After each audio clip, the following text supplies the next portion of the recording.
Good afternoon and welcome to the presentation on securing the best possible GCSE grades.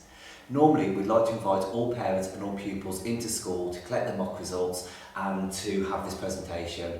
Unfortunately, because of the current climate, we felt it was best to record this presentation and let everyone watch it at home at their own suitable time.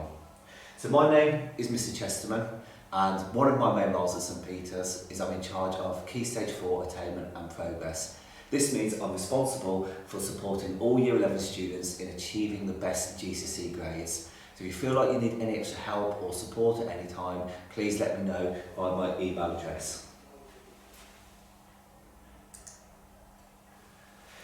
It goes without saying how important Year 11 is for all students. So as staff at St Peter's, we're going to have very high expectations. We want students to work really hard in class, we want them to work really hard with their homework. Behaviour needs to be excellent in lessons. We cannot have one or two students disrupting the learning of anyone else. If this happens, we will need to take them out of lessons quickly and focus on the majority of students who want to do really well this year. In lessons though, it's not just good enough to have excellent behaviour, it's really important that you're an active learner. So that means you're really thinking about what the teacher is saying, you're working hard to the best of your ability, and you're answering questions. You're really engaging with the content of each lesson and not just sat there passively. The following three ideas: high expectations, the excellent behaviour, and being an active learner. You'll get information on how well your son or daughter is working on these aspects in the attitude to learning grades, and everyone in Year 11 should be aiming for at least a grade 2 in the attitude to learning reports. As parents, it's really important to review the data for your grades, and in particular review the attitude to learning. And if there are any concerns, feel free to speak to form tutors or Mrs Stowe or myself about how we can work together to improve these attitude to learning grades. One thing I also want to mention is current Year 11s have had a very difficult 2 years in education. They've had lots of lockdowns, they've had lots of remote learning, but we're not going to be using this as an excuse. Everyone in Year 11 is going to sit the same exams at the end of this year. Everyone in the country has been under the same situation, so we're all competing as people of a similar position who've had similar difficulties to us. But the good news is, at St Peter's, you have lots of great teachers, lots of help and support, so we can make massive gains and hopefully get some really good results this year. So the end of this year, on Thursday the 18th of August, all students will come back into school, into the main hall, and they'll open their envelope and collect their results. Now GCSE results are now going from a grade 9 to a grade 1. If you open your GCSE results and you see lots of 7s, 8s and 9s, then you have done fantastically well. You'll be one of the highest performers in the school and across the country. And if you want to come to our sixth form, you'll be able to pick any A-level option that you want. If you open your results and you see you've got mainly grade 6s across the board, you've got a brilliant set of GCSE results. In the past, equivalent to grade Bs, and you should be very happy. But it is worth noting that you'll be able to take most but not all of our A-level options. For example, maths requires a grade 7 and the sciences require grade 7s, either in double science or triple science. So you'll have most but not all options available to you. If you achieve a grade 4 to 5, on the old system that's equivalent to a low C or a high C, you will of course be able to come to our sixth form as long as if you get your 5 GCSEs including maths and English, but you will have limited courses on offer. It's important to note, if you don't get a high grade in maths or English, you are restricted on the number of A-level choices you can make. So really important to get those grades as high as possible. All students have been shown our provisional entry requirements, and that should be a good way of motivating them for the hard work that is needed this year. If you get mainly grade 3s, then you won't meet our entry requirements and you won't be allowed to come to our sixth form. And if you get grade 1 or 2s, then you may need to struggle to find suitable courses or apprenticeships. You may need to look at level 1 courses. But even if that is the case, we will support all students fully onto the next stage of their pathway. A great way of motivating students is thinking of either a 3-year plan or a 1-year plan. So if your son or daughter is thinking about university, then a really good website that I'd recommend is looking at informedchoices.ac.uk. On this website you can go in and you can click different degrees you may be interested in, and that will tell you which A-level subjects are essential for you to study and which A-levels are recommended that you study. Once you see that, for example, it might say it's essential you study maths. That can then be the motivation, because if you want to study maths at our sixth form, you need to get at least a grade 7 in your GCSE exams. So by having a target, a degree course in mind, can help you focus on what results you need and can help motivate students for the hard work and revision that is needed. You might not be thinking of university though, but it's still important to have at least a one-year plan to help motivate you for the hard work to get the grades that you need. So you can start thinking about other sixth forms, apprenticeships, and again, a really good website I recommend is the apprenticeship website.gov.uk, and other college courses. Again, they will tell you the entry requirements, what grades you need across a range of subjects, and that can help motivate you to start your revision and work hard within your lessons. So pupils during an extended assembly and form time have had information on the best ways to revise. I just want to go through some key points for parents so you can help support your son or daughter in this year 11. So first of all, we ask the students when they revise, they do active revision. So try to avoid rereading and try to avoid highlighting as the only revision you do. When students reread or when students highlight, it's very low challenge, and therefore not much information gets converted into their long-term memory. It may feel like it's working to the student, but that's only because they become more familiar with the words and they don't actually get a deeper understanding. What we're recommending is students use retrieval practice. This is where they try and bring information from their memory. So examples of retrieval practice could be using revision cards effectively, could be quizzing themselves, or it could be just taking a topic such as forces in physics and from memory writing down as much as they know. Once they've done it from memory, they can then get their revision notes and revision guides out and make a comparison. But by doing retrieval practice, it's a lot harder, pupils will struggle a bit more, but it's that difficulty that puts more information into their long-term memory. Students have had a lot more information on retrieval practice and they can explain that in more detail to you. No distractions, I'll talk about that more later on a later slide. When students are revising, we recommend that they make a revision timetable. At the moment, we recommend that the students aim for 5 hours of independent revision per week. That's on top of their schoolwork. When they make the revision timetable, which their form tutors will support them with, they should be aiming to put revision in a 30-minute to a maximum of a 60-minute block. If students revise for much longer than 60 minutes, the efficiency of how they can take information into their long-term memory decreases quickly. So it's really important that after a maximum of 60 minutes they have a break away from their books before they start revising again. As already mentioned, in form time, tutors will provide students with a blank revision timetable so they can put when they can't revise, when have they got football practice, when are they seeing their friends, and they can work out where they can revise, and then they'll try and split that into at least 5 hours per week, and again then split it into appropriate blocks between 30 to 60 minutes. There will be after school revision starting, and timetables for this will be released at a later point, but before that starts, all Year 11 students are welcome to do some independent revision either before school, so that's from 8 AM to 8:40, and they can work in room B14, or after school they can work in room 10, and that's from 3 PM till 4 PM. So that's a place for them to go and work quietly, and they're recommended to bring their own revision guides, knowledge organisers and past papers where they can work, and a member of staff will keep an eye on them to make sure it is a calm, productive work environment.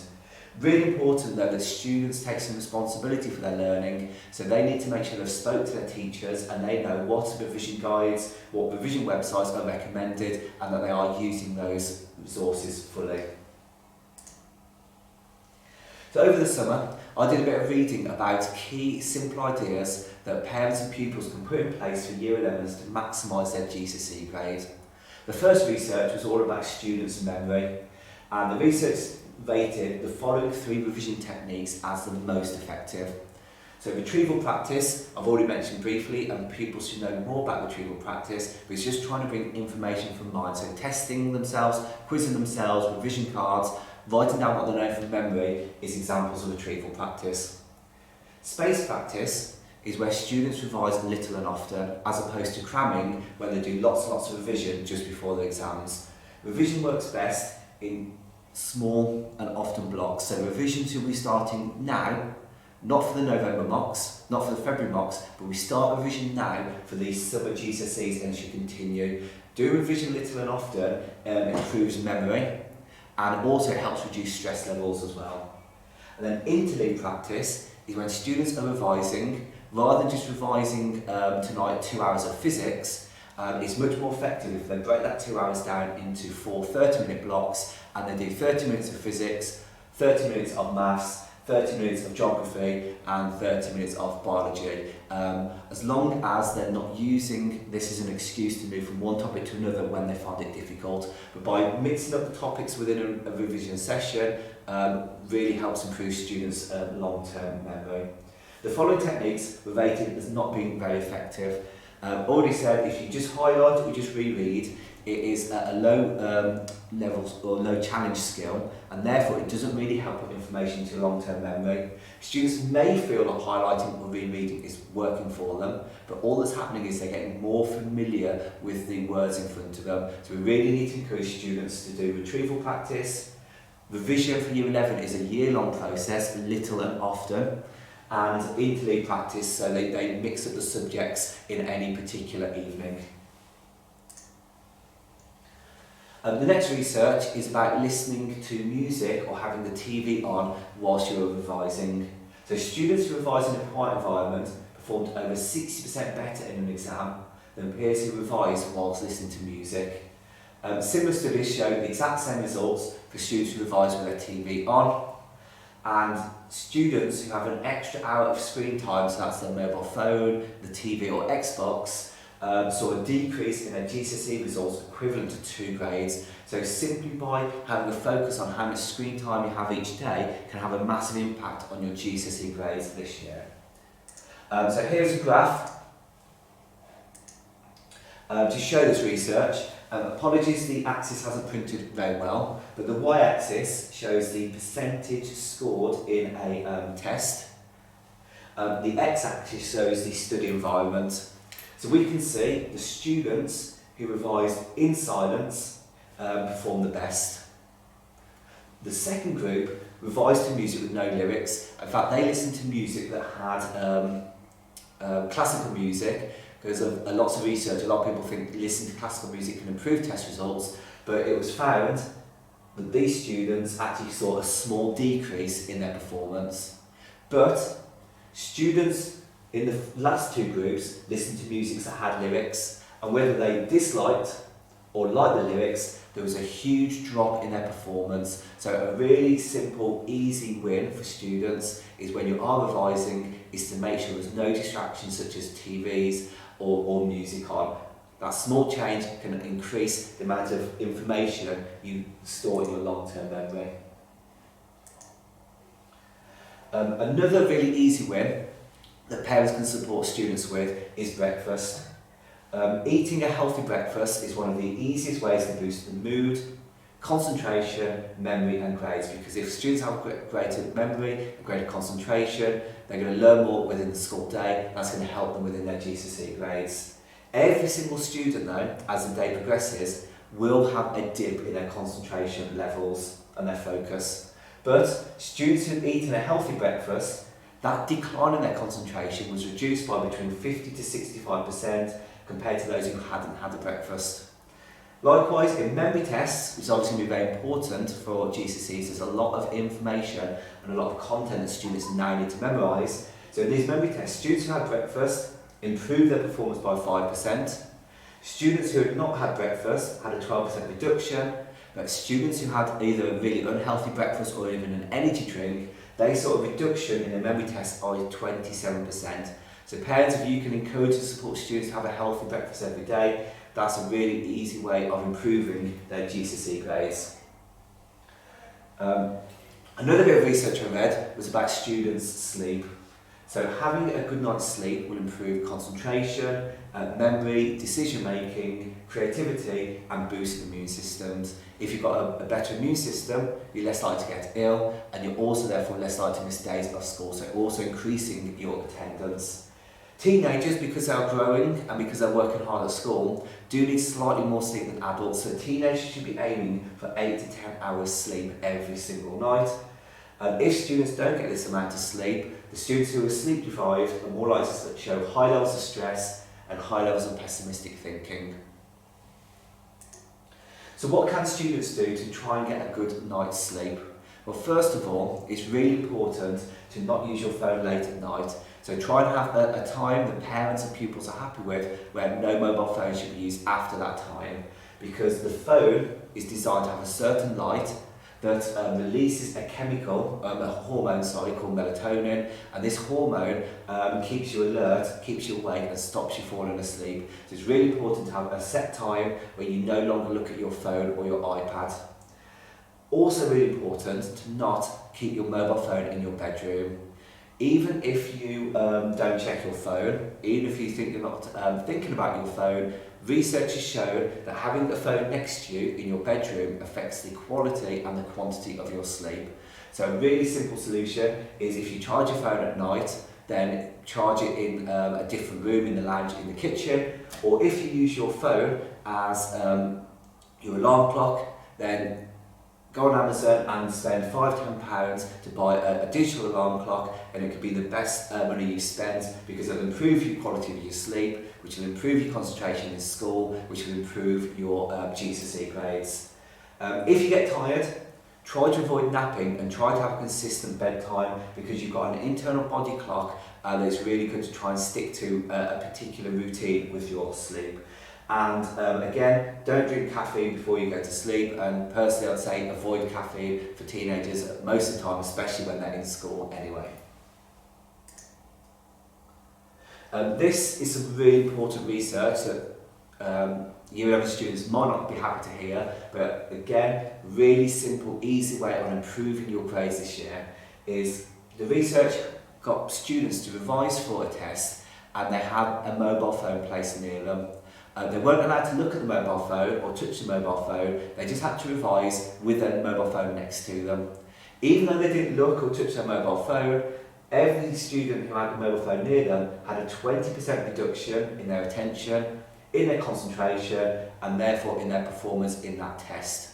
What's really interesting about this research though, is they repeated the research again, but rather than having the student's mobile phone next to them, they have a random mobile phone next to them. So by having a random mobile phone that they weren't allowed to look at or to check, they received the same 20% reduction in attention, concentration and performance. The same research was carried out with different genders, different age groups, and how frequently the people use their phone. Regardless of age, gender or frequency of use, everyone received the same reduction in their performance. So really important, when you are revising, you want to make sure that your revision is completely focused on the work in front of you, not your mobile phone, not any text messages. So even if you decide not to use it, you're much better off to put that mobile phone in airplane mode and put it in a completely different room. That will mean that more information goes into your long-term memory. And then the final research shows that schools that ban mobile phones have better results on average. And it's really important to make it clear to parents and pupils that mobile phones cannot be seen and cannot be heard within St Peter's. So the rule is, when they get to the school gate in the morning, the mobile phone must be powered off. You can't turn it to silent, because even having your mobile phone on silent in your pocket will affect your levels of concentration. The phone must be powered off and hidden away in your inside blazer pocket. This year, for Year 11s, there is a lot of hard work and it can be quite stressful at times. So it's important to help students with their well-being. So when having a break in their revision, students who just went for a short walk had a 20% increase in happiness, attentiveness and confidence, compared to students who had the same break but spent that break sat down in the same room or another room just watching TV. It's important to know that stress in the right amount can actually be enhancing. A little bit of stress can actually help motivate students to get on with their revision, to complete their homework, to even to start their revision. So a small amount of stress isn't always negative. It can be a positive impact on starting people's revision. But if stress gets too much, it can negatively impact students and therefore their results. So if students are getting too stressed, try to support them by making sure they've got regular breaks from their revision. Try to support them by making sure they have time doing exercise time with their friends. And feel free to inform form tutors or Mr Stowe where we can raise things in school where they can talk about different techniques to try and reduce their levels of stress.